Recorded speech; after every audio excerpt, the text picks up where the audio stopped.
electronics outside the room so that we can go into an executive session here in a minute.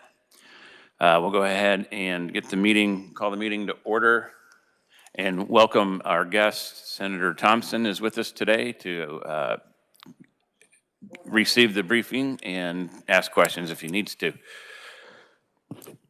Stand by.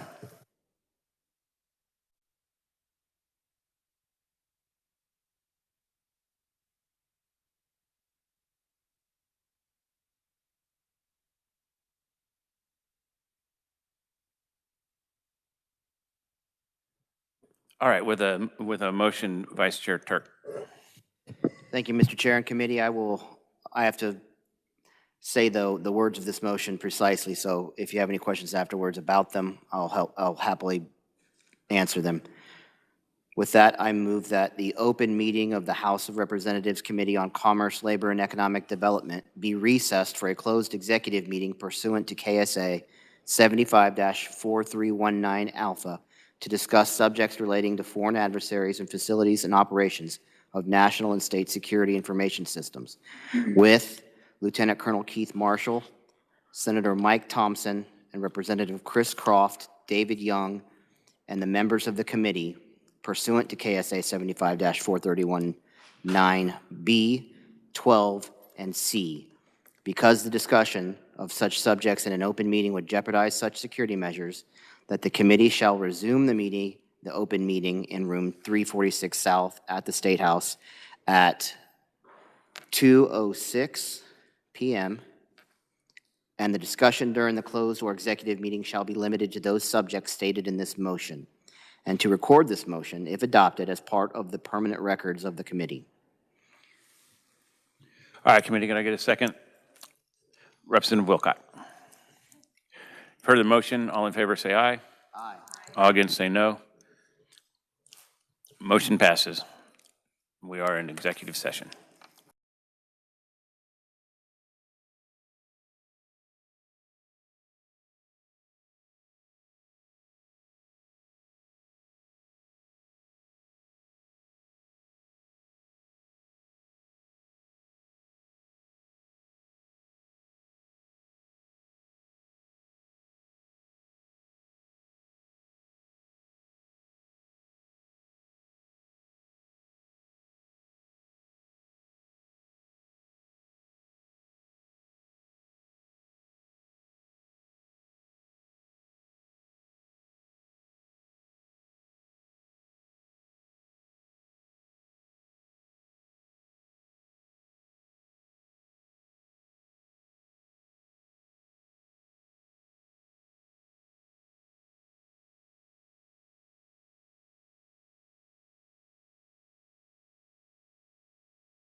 Check, check, 1, 2, 3. Check, check, check, 1, 2, 3. All right, committee, we're back. Stand by.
All right, committee, we're back.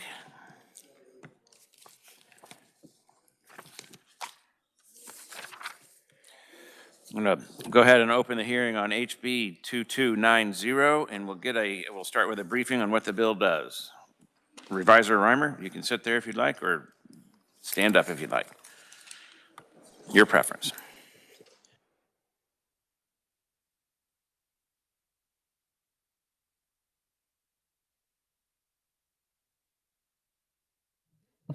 Thank you, Chairman, members of the committee. House Bill 2290 prohibits a foreign principal as defined in the bill from directly or indirectly acquiring any interest in any real property as defined in the bill located within 100 miles of the boundary of any military installation either in Kansas or in an adjacent state.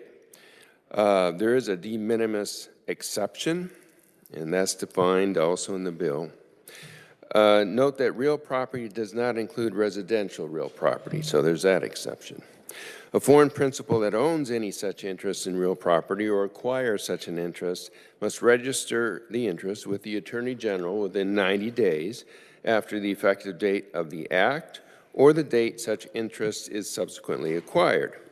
A foreign principal that acquires a prohibited interest in real property or fails to register as required must divest its interest in the real property. Note that this is an important difference with the bill that this committee heard last year, in that a foreign principal that owns real estate that would otherwise be prohibited under the bill is not required to divest that real estate. It is required to register. And if the foreign interest doesn't register, then it would have to divest. Foreign principals that acquire a prohibited interest in real property through devise or bequest, the enforcement of any security interest, or through the collection of a debt are also subject to registration and divestment for failure to register, but they can maintain their ownership interest. Foreign principals that own prohibited property, as I mentioned, on the effective date of the act must also register, but they're also not required to divest the property. The bill tasks the Attorney General with investigating any violation of the act. The Attorney General can commence actions in a court of competent jurisdiction, and that court can order divestment, which must occur within 180 days, injunctive relief, or civil forfeiture of the foreign principal's interest. The Attorney General can also enter into agreements with foreign principals for additional time of up to 360 days to divest prohibited real property. So that's an option for foreign principals that have to divest. They can get some additional time to do that. A foreign principal is prohibited from receiving any direct benefit related to any economic development program as defined in the bill. And as we'll see later, those definitions come from the Commerce Data Bank statutes. The Attorney General must report any non-notified transactions, that's also a defined term, to the Committee on Foreign Investment in the United States and submit a copy of that report to the Federal Committee, to the Governor, Adjutant General, and the Standing House and Senate Committees on Federal and State Affairs. The Attorney General must also annually report on the implementation of the Act and any recommended changes to the definition of country of concern, to the government, Adjutant General, in both the House and Senate Standing Committees on Commerce and the House and Senate Committees on Federal and State Affairs. The Attorney General is required to adopt rules and regulations to implement the provisions that relate specifically to the Attorney General we've been discussing on or before January 1, 2026. So there's a deadline for rules and regs there.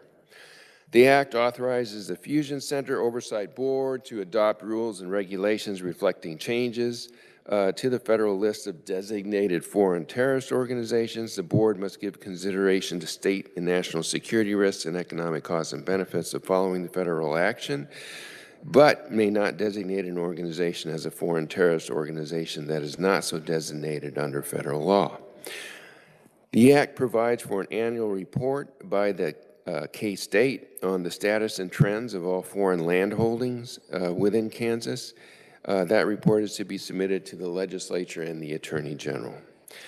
Sections 1 through 8 of the Act, that is all the new sections, are declared severable in Section 9. Section 10 amends, and Section 11 amends a couple of statutes in the Kansas Standard Asset Seizure and Forfeiture Act. Section 10 amends that act to include the violation of the bill before you as a basis for forfeiture of real property. Section 11 amends another statute in that act to permit forfeiture of real property that otherwise would require commission of conduct or an offense that would be a felony. That statutory provision is amended to permit forfeiture for a violation of this act, this bill.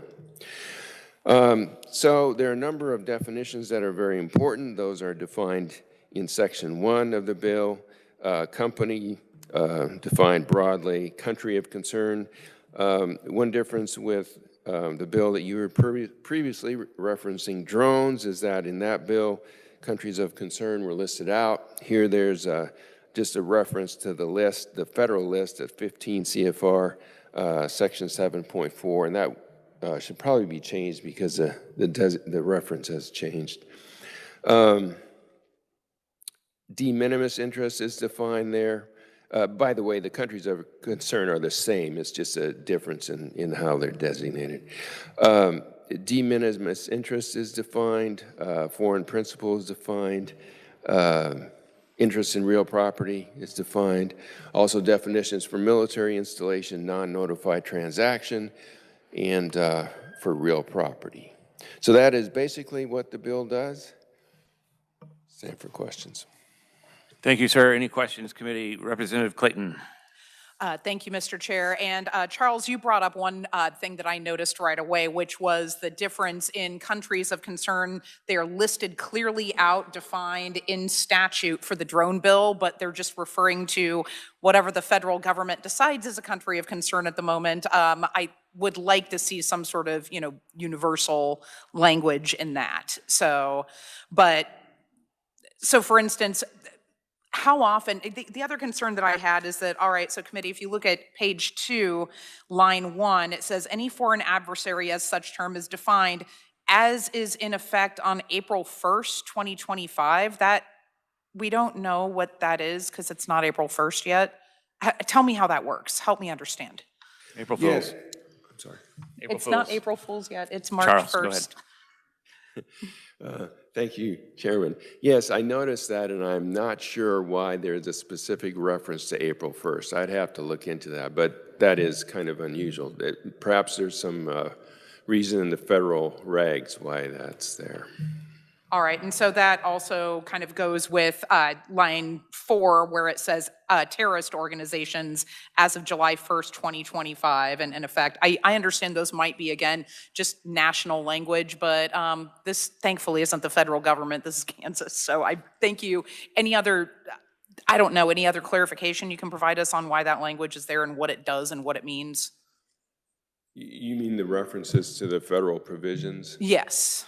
Yeah, so just as you pointed out, instead of just listing them in the bill, which was the approach taken by the drone bill, there's just a reference to the federal provisions. And the reference to a specific date, typically, you know, that's necessary because we don't want to cede control over Kansas law to the federal government. So, you know, Absolutely not. So. So we put a specific, so we put a specific date in there. And in this case, you know, as you know, there is a procedure for the agency, what's it called, the Fusion Center, to develop rules and regulations to change the country of interest list. But there isn't anything specific. And I think there's also, I'd have to look through it again, but I believe there's also a reference to maybe keeping up with the designations for terrorist organizations as well. Thank you. Representative Wilcott. Thank you, Mr. Chair. Just real quick on this. This looks to be, and what I've read through here really talks a lot about ownership of property. Does this address any occupancy or leases of any bad actors that may be identified as well, who they may not own the property, but they can still lease or still set up shop right next to the entity? So I think maybe turning to the definition of interest in real property might help answer that. There is, of course, the reference to terrorist organizations, so that would be bad actors, I guess, in addition to foreign principles. And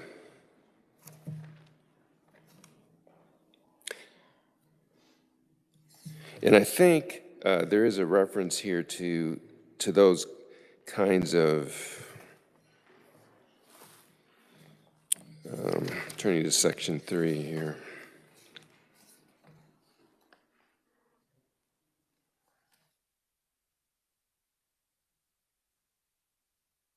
There's the language is directly or indirectly acquire any interest in any real property. And so turning to the definition of interest in real property, you'll see that on page 3, starting in line 22. So it means it's pretty broad. Ownership interest in any parcel of real property acquired by purchase, gift, grant, devise, bequest, or other transfer.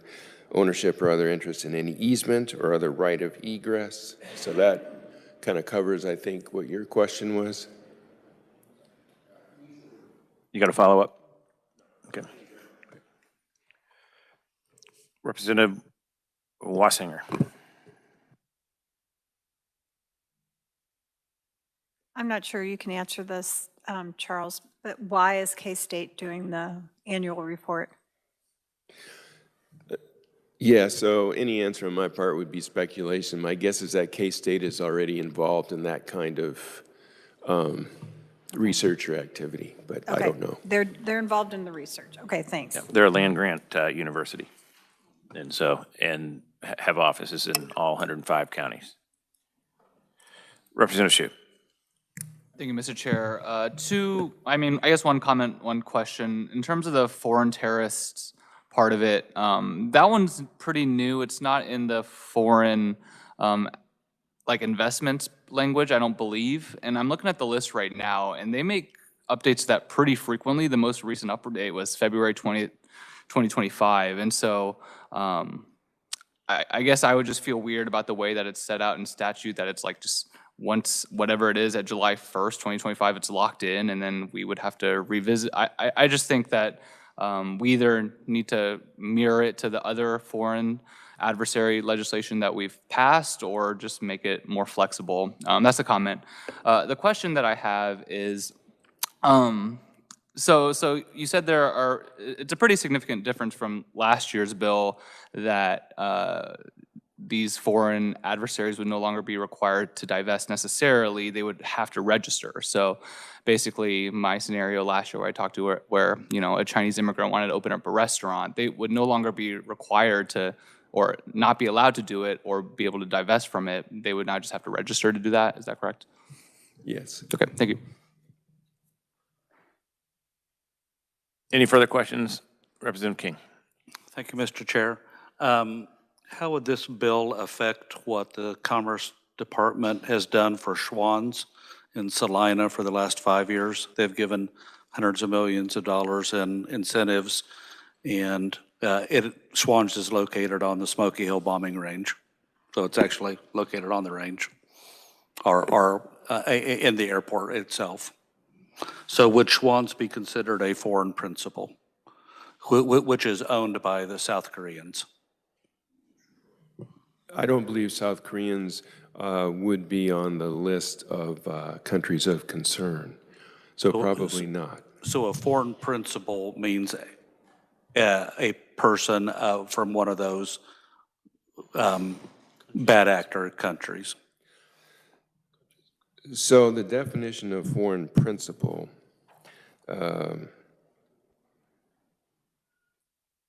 is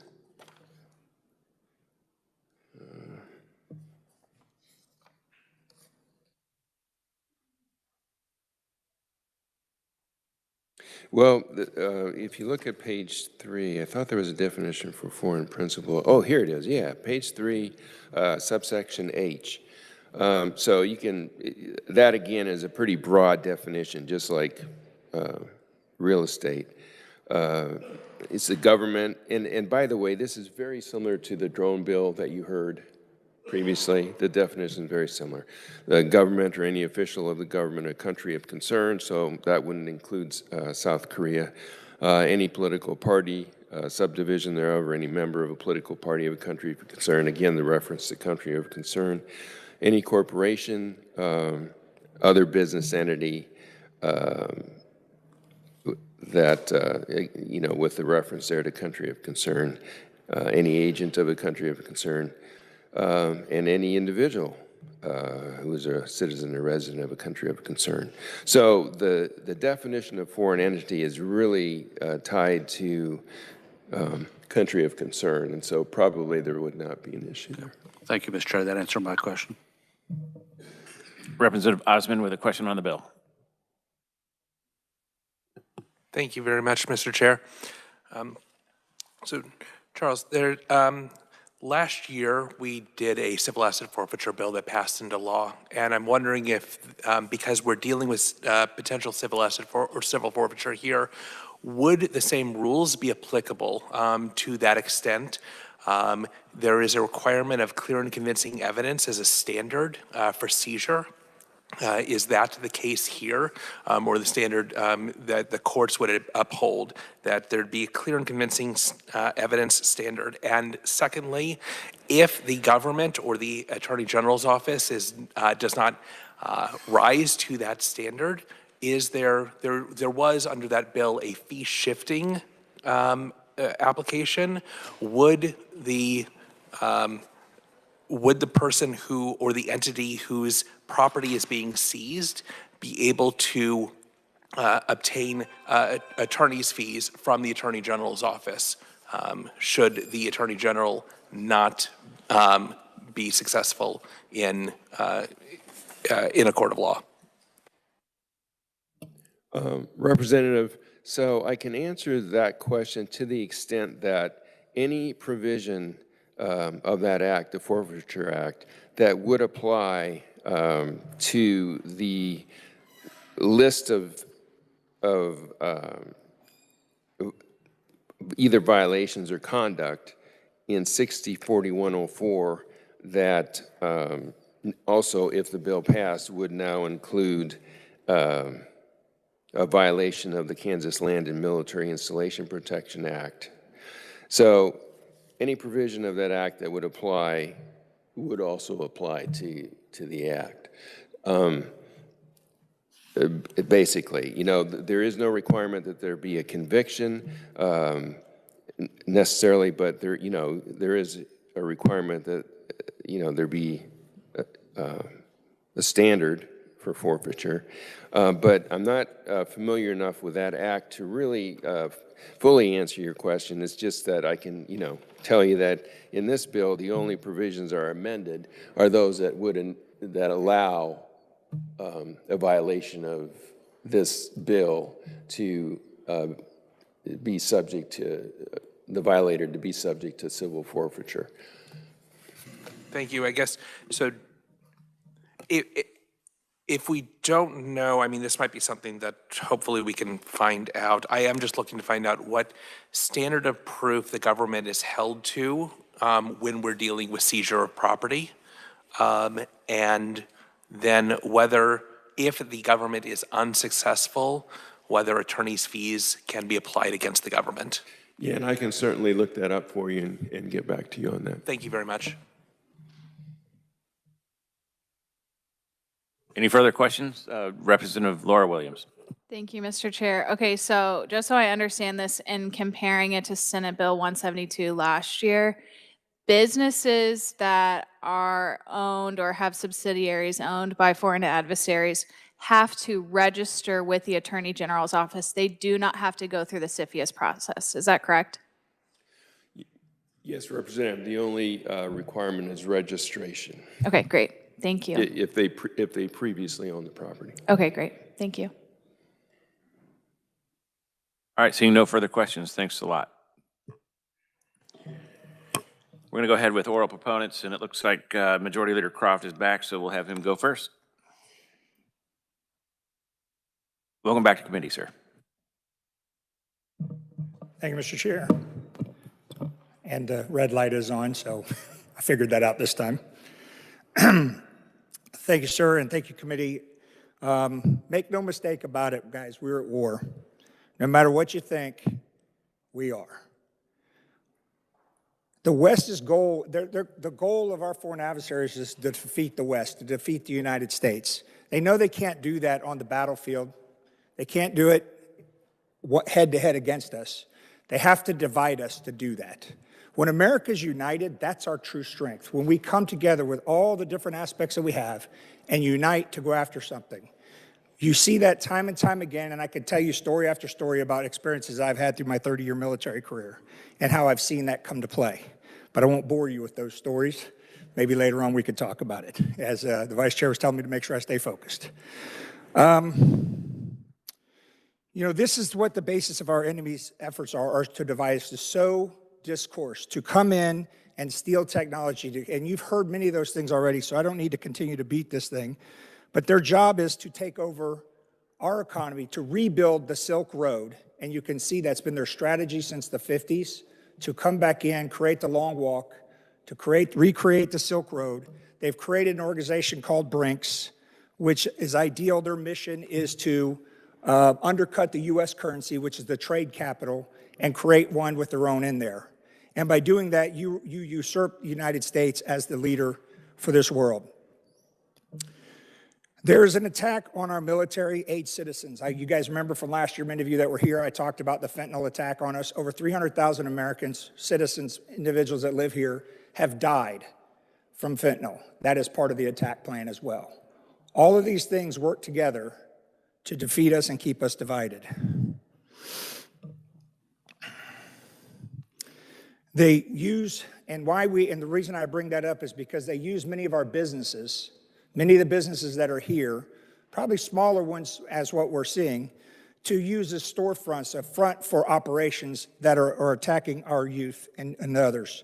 As far as the lands, we have our foreign adversary corporations acting on behalf of their government. They've been silently purchasing land in the U.S., establishing a physical presence. They are doing so to collect sensitive military intelligence, and they're acting and against the armed forces and the national strategy.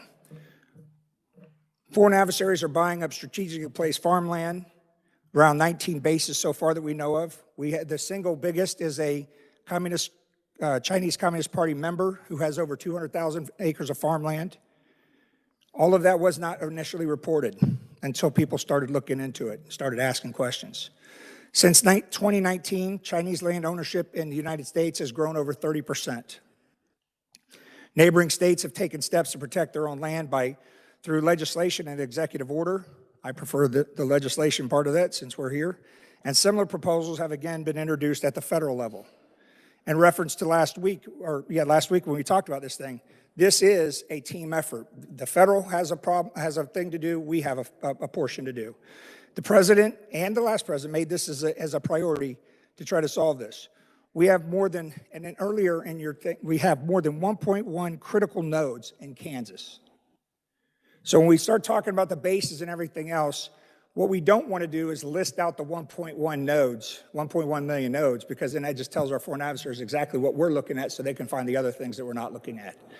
So we need to figure our way around this, and I believe this bill does that. The military landscape of the 21st century goes beyond standard military operations and uniformed personnel. They're employing this strategy to infiltrate America's critical infrastructure and gather intelligence at all levels. Kansas must be proactive about this, about defending America. We must recognize that we are at a war, that we are in danger. We must be united as we move forward. I must tell you that this bill is very important, not just to me, but also important to this state and also very important to our nation. And let's go do our part as part of the bigger team. Thank you very much, Mr. Chair. Committee questions, Representative Penn. Thank you, Mr. Chairman. I appreciate that, the recognition. Mr. Leader, thank you for being here today with your testimony. I know that you worked extensively on this bill last year. I was working with you on it. I know that we ran into a couple of things. And can you please elucidate a little bit on how this particular bill might remedy some of those issues that we ran into last year, as far as what were some of the concerns and how do we fix that? I know that there was a concern about, when we were discussing it, having a CFIUS K, if you will, and we really didn't have the bandwidth to run into that, run that up in the Fusion Center, and then some issues with grandfathering. Can you please discuss that, and how does this bill treat that necessarily? Thank you, sir. Mr. Chair, with your permission, thank you. You're right. So on the CFIUS K aspect, we went through and looked at the possibilities, whether we could or could not. Do we have the resources? It would take some significant growth to do that, and not necessarily have all those capabilities to see into it. And rather than go down that path, we just chose not to go there with that, with the CFIUS K portion of it. It would be an interesting thing, but it would also require a lot of growth. We've seen a lot of growth on just small things, so I can only imagine how much more this would have been. As far as the other changes, last time we were talking very much about the retroactivity. We did not put that in here because that was a big concern. We wanted to move forward. We had a one-year discussion about it. I think people got the message about where we were heading. And so I believe the actions that we took by just talking about it solved some of those problems. And now we're going to head forward, and I think that's what we should do. So that's the difference in this bill. We don't go backwards. That's why we took out the CFIUS aspect completely, because it was a secret process. Not everybody could apply. It looked good, and it was good, but it didn't apply to everything, which created some seams that we would have to deal with. This takes those seams out as we move forward. So in relation to that same line of thinking, if they only have to report, what are the ramifications? I mean, how are we going to monitor them? And what if we get people that are registering and they're around our military bases or critical infrastructure? Well, first off, at least that we would know they're there. Because right now we don't know they're there. We don't know every place they are. So that would be helpful to at least know, and we could then put eyes on that process. There has been some talk about, do you want to do inspections? I've heard that as an offer. If the committee so chooses to put that in there, we could do that. Again, we went with the path that let's focus on forward.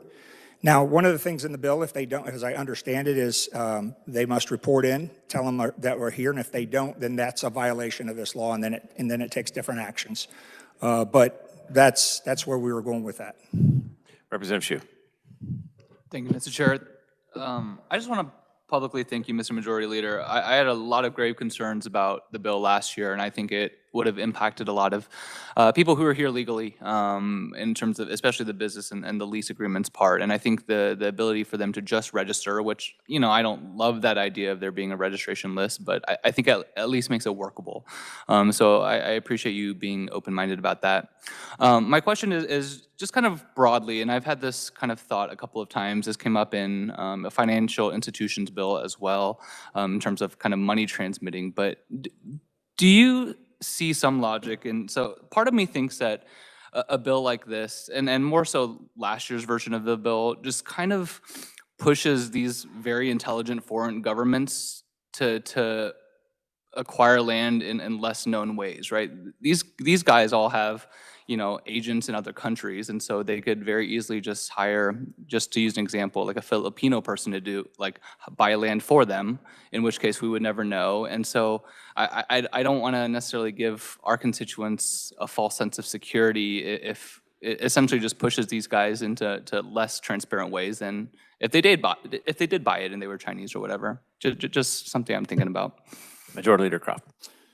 Thank you, Mr. Chair. I mean, obviously, that's a real concern. That is something to look out, and you've seen that on the Senate side. They had a different bill that just said all foreign. We just wanted to talk about our foreign adversaries. Let's focus on that, and then if another problem pops up, then we will go after that issue as we see fit. Representative Chrissy Williams. Thank you, Mr. Chair. And Mr. Leader, thank you for bringing us this bill again. And do you have any comment on the fiscal note and whether or not you think it's fairly accurate or any comment at all? Actually, could you tell me what it says? Oh, yeah, sure. The fiscal note, the Attorney General part is the highest, and it says that we would need to spend $838,000 year one, year two, $822 year one. So they would need an investigative position, and they would need a legal assistant position as well. So it looks like 3 FTEs plus $500,000 for litigation costs. Well, I think you know my position. Okay. Mr. Chair. I think you know my position on some of these FTEs. We've talked about that. I believe that this is all stuff that they can do in-house, and I'd really like to see that they couldn't do it in-house before I would authorize more FTEs and more money for that. Certainly. And then my only follow-up question is at the very end of it, it says that K-State will provide or need $17,000 for reports. I'm wondering, do they already provide any of those reports to the legislature on this? So they actually already do that report itself. That's why we picked them. We didn't pick anything new that was out there. It was probably more of that was about distribution and any publications they might need to cover in that process for distributing that report. Okay, thank you. So just to point out that the fiscal notes are what they are, and they're subject to appropriations approval. Correct. Legislatively. Any further questions for Majority Leader Croft? All right. Vice Chair Turk. Thank you, Mr. Chairman.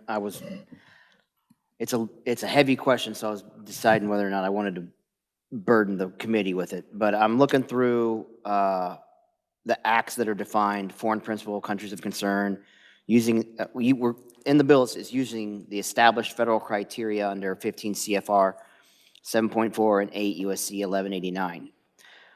Some comments made earlier about why can't we be more acute with it? And I'm also seeing that it authorizes the Fusion Center to have an oversight board to update these definitions as needed, keeping the overall law aligned with the evolving national security assessments and their estimated potential changes at the legislative and executive level.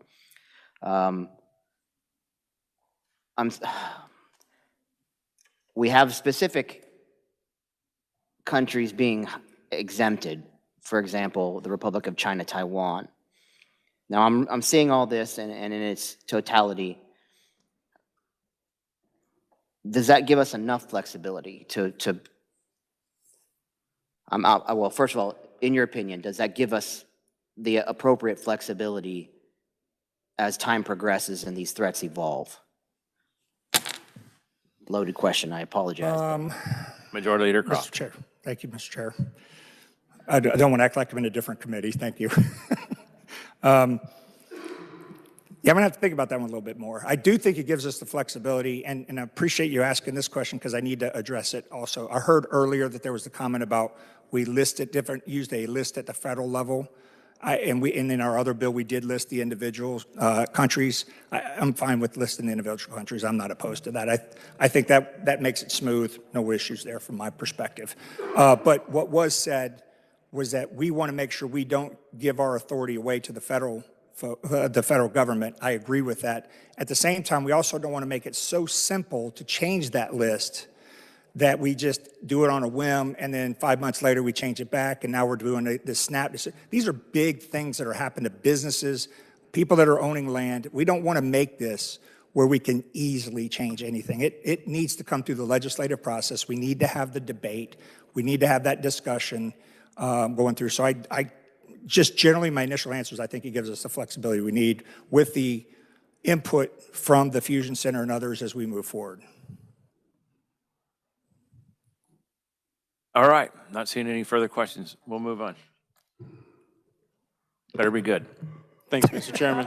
Representative Penn. Yeah, I was holding this one when you were asking Charles about it earlier, and thank you for reminding me about that. I look at those dates, and we can verify, but I think that the dates for the updates on the countries of concern, that probably nests in with the federal whenever they do their updates, as well as the terrorist list that updates with the federal as well. Because I know that we've done, over the years that I've been here, whenever there's a bill or something that we're doing that ties into a federal program, we usually have someone come in hat in hand saying we need to run a cleanup bill in order to be compliant with whatever changes are happening at the federal level, and it trickles down to us. So I would agree with the majority leader that if you make it more simple and nested into what the federal is already doing, that makes it a little more concise for us here to operate this at the state level versus continually running update bills. So I would be okay with keeping that language where it is. And I do know that when we had the discussion before, and I had it in my committee on legislative modernization when we were talking about some of the AI platforms and those excuse me, those certain countries were listed out. That was because in the financial world, there was other language that was already in that shape and form. I don't know if that's necessarily the case here dealing with land acquisition. Thank you, Mr. Chairman. Majority Leader Croft, there's a question in there somewhere, I'm sure. Thank you, Mr. Chair. Well, one thing is that, remember the countries we listed are identical to what we did at the national level, except for one. Venezuela says the government, we just said Venezuela because it's hard for people, it just makes it complex. So that's the way I would recommend, and we're prepared to put together a balloon bill for if that's what's necessary. But I do think that once we list the countries, then the date thing goes away. Because now it's not a date, it's a date, whatever the law becomes the law, and we move from there. So I think that'll solve some of that confusion in there if that's good with everybody else. The only last thing, Mr. Chair, if there's no other questions, if you don't mind, I want to thank everybody on the committee that's come in and sat down and talked through this. I know many of you guys asked, how do we have so many meetings? Well, this is important legislation, and many of these folks back here, they've all had input, and I appreciate everybody coming in. We don't all agree on everything, and I'll acknowledge that. I don't have everything in this bill that I want, but I believe this is a pretty good bill where we're at, and it may need a little few tweaks on the sides, and I appreciate all y'all's input as we move forward, and thank you. I do have to go to the next meeting, but I just wanted, if there's anything else, Mr. Chair. I just have a few more questions. Darn. The first one. That was a good closing. Thanks, Mr. Chair. The first one is in 17 subparts. Well, okay, so in your opinion, I know you're on top of this, so in your opinion, how long is it before the federal government just says, okay, enough is enough, you can't buy the drones, you can't buy the land? When's that going to happen, or is it? Well, I mean, some of it is already ongoing right now, and as I mentioned in my last testament, they've been doing stuff since 2017, specifically about the drone aspect as they're moving forward. The CFIUS, strengthening of CFIUS through that whole process has been part of the land piece and the acquisition of different companies. But again, it's slow, it's a methodical process. It takes a long time to update CFIUS in their system.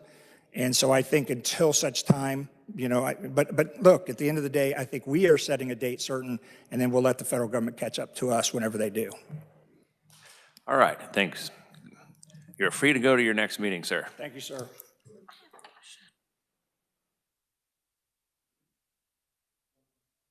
Okay, so next up, Michael Lucci, and I believe he's online. Mr. Chair, are you able to hear me? Yes, sir, loud and clear. Thank you, Mr. Chair, Mr. Vice Chair, and members of the committee. My name is Michael Lucci. I founded State Armor. Our purpose is to work on state policy solutions to global security threats. The purchase of land near sensitive assets is squarely in the area of threats that foreign adversaries, namely the Communist Party of China, pose to us. First up top, I'm going to take a moment to answer or partially answer a question which was just asked. President Trump issued a memorandum called the America First Investment Policy Memorandum. And in that memo, he points towards getting at the issue of land purchase eventually and getting at changing the powers of CFIUS so that it's able to deal with more what are called greenfield acquisitions, when someone just buys raw land and then develops on top of that land, which right now is not covered in many cases under CFIUS. Furthermore, with respect to the drones, my understanding is that the National Defense Authorization Act that was enacted last fall gives the president, now President Trump, the authority to make a national security determination this calendar year in 2025 to say whether those drones pose a security threat. And if they do, my best understanding is that going forward, you will not be able to purchase those drones. But obviously, that is not a determination either way how the new president will, come down on that issue. With respect to, the advancement of the threat from the Chinese Communist Party, one thing I would want to do up front is compliment Kansas for the divestment legislation that was enacted and executed last year. Since then, we've seen, I think, 20 state financial officers co-sign a letter saying that we must completely divest from China for purely fiduciary reasons. President Trump's memo points at needing to divest. President Biden's rules at the end of his term pointed towards needing to divest from a number of areas. So Kansas was actually quite a bit ahead. There's only about 5 or 6 states that have moved on divestment. I think that this is kind of the next act, is getting through on this land protection issue. A couple more things I would like to mention in terms of the threat. 2 weeks ago, Admiral Samuel Paparo, who is the commander of Indo-Pac Command, gave a speech in Hawaii about the status of essentially the threat to Taiwan. Before I describe that, I want to say that President Trump just announced a $100 billion investment coming from Taiwan, TSMC, into the United States. I'm not saying that to compliment or criticize that, but to say that there are lots of security implications in our deepening relationship with Taiwan. So as we go deeper with them, there are security implications that we should think about when we consider what Admiral Paparo said, which is that China's escalating military demonstrations around Taiwan are not exercises, they are rehearsals for forced unification of Taiwan with the land. He described these rehearsals as a fig leaf to conceal an actual attack on the island. He said that that attack could occur anytime. On the daily basis of a fig leaf exercise, it could very well just hide operational warning of what's actually about to occur, the execution of a blockade or of an actual invasion. Admiral Studeman, Mike Studeman, who's recently departed as the head of intelligence for the Navy, has stated that he thinks there's about a 60% chance that that invasion would occur. 2 other items that are relevant since we last had the chance to discuss last year, the Volt Typhoon and the Salt Typhoon hacking campaigns. Just to say quickly what they are, Volt Typhoon is the infiltration of our critical infrastructure that is still ongoing. It has not been expunged, so to speak. The purpose of that is purely to be able to shut down critical infrastructure in the event of a conflict like what I'm describing here. Access through proximity and land gives greater access to that critical infrastructure. Salt Typhoon is a hack of our, I believe, 8 largest telecommunications providers, where they got into the back doors that we put in after September 11th. And that is another one that is still ongoing. That's not yet resolved. Last, I'll elevate the examples in Texas, Indiana, and North Dakota. In each of those states, there was in Texas a general in the People's Liberation Army. In North Dakota, a purchase right next to Grand Forks Air Force Base, and in Indiana, an attempted purchase by the same prospective purchaser as North Dakota, and that was going to go on top of some of the most critical rail lines in Northwest Indiana. So we see this attempt to make purchases near military installations, near critical infrastructure. It's hard to ignore the malicious intent that might be embedded in purchases. It's not that they own a ton of land, although I will agree with a previous statement that we don't necessarily totally know all the land they own. It's not that they own a ton of land and will control all of our agriculture. It's where they own that land that's very sensitive, and it always just seems to be right next to something sensitive. I'll close with that. Happy to discuss any further if there are any questions. Committee, any questions for Mr. Lucci? Okay, seeing none, we'll move on. Thank you, sir, for being here. Thank you. I'm not showing anybody else that's here for oral proponent. Is there any further proponent that wants to speak today? Okay, seeing none, we'll move on to oral neutral with Aaron Popelka.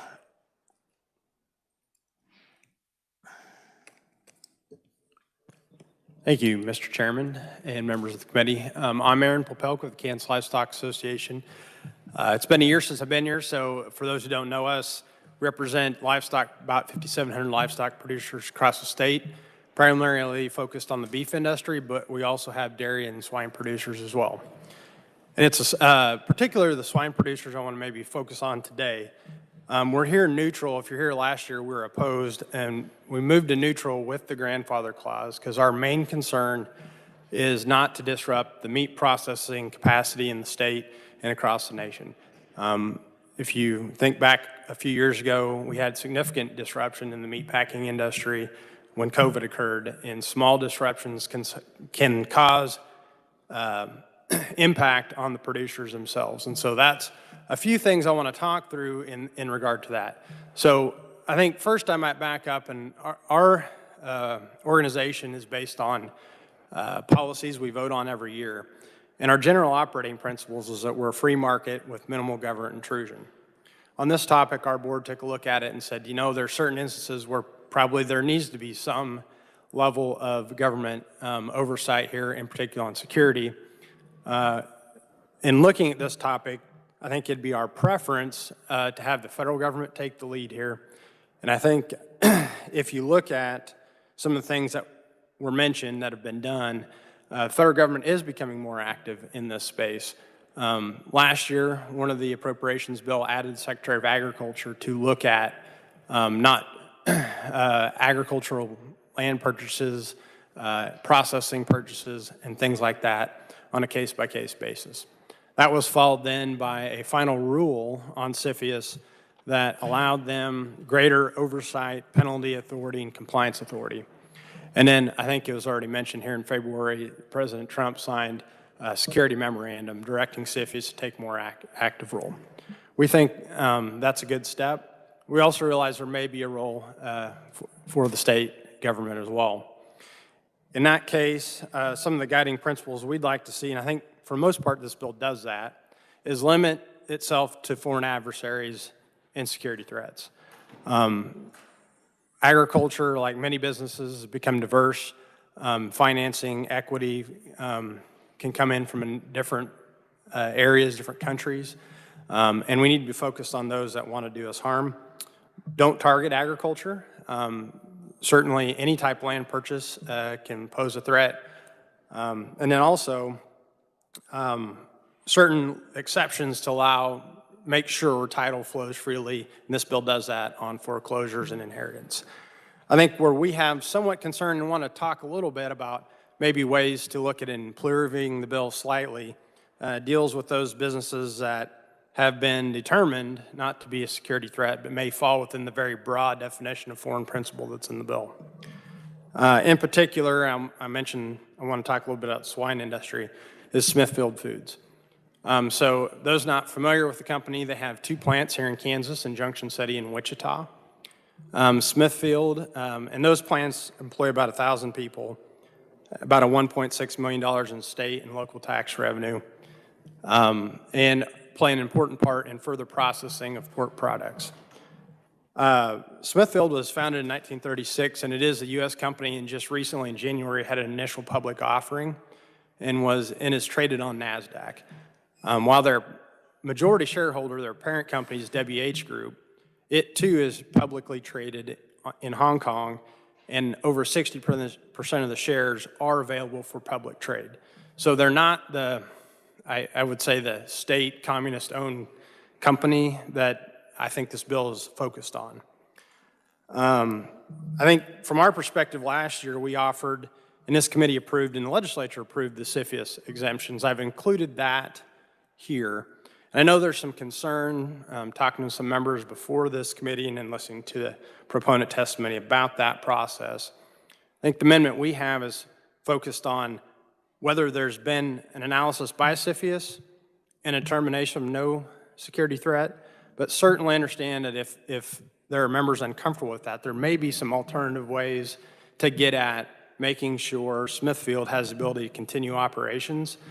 And in that regard, obviously the grandfather clause is a static footprint, but with things like the meat processing industry, you think about environmental compliance, food safety compliance.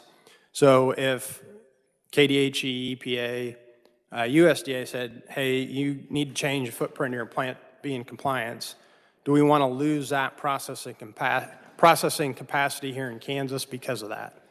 And there may also be some other issues as the industry changes that they need to make adjustments. And so we think maybe if the CFIUS amendment that was approved last year is no longer amenable, there may be other ways to get at this issue to make sure we don't affect meat processing capacity here in Kansas. But again, we want to share those concerns and certainly work with the committee as the bill goes forward.